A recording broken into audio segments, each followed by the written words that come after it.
每天吃一個蘋果對健康有益嗎？蘋果的益處。蘋果不僅口味多樣，更因其抗氧化特性帶來諸多健康益處。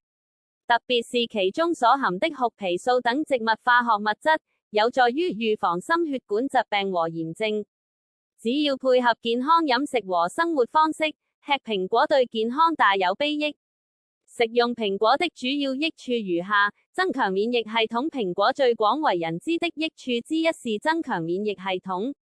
這是因為蘋果富含類胡蘿蔔素和黃酮類化合物，這些物質具有抗氧化和抗炎特性，能強化免疫系統細胞，幫助抵禦感染疾病等多種問題，改善大腦功能。如前所述，蘋果所含的黃酮類化合物槲皮素具有抗氧化和抗炎特性，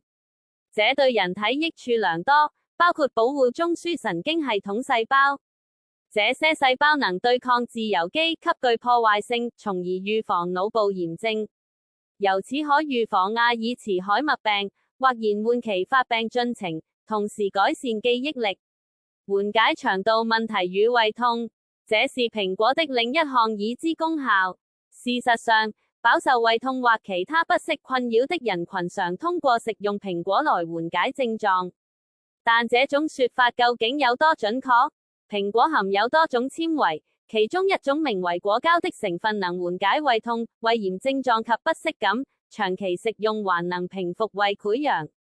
此外，蘋果中的兒茶素和類胡蘿蔔素有助於對抗幽門螺桿菌，這種細菌會引發胃炎、潰瘍及多種其他不適症狀。當然，蘋果中的纖維素、木質素等纖維成分能促進腸道吸水，從而促進糞便形成，避免腸道蠕動遲緩。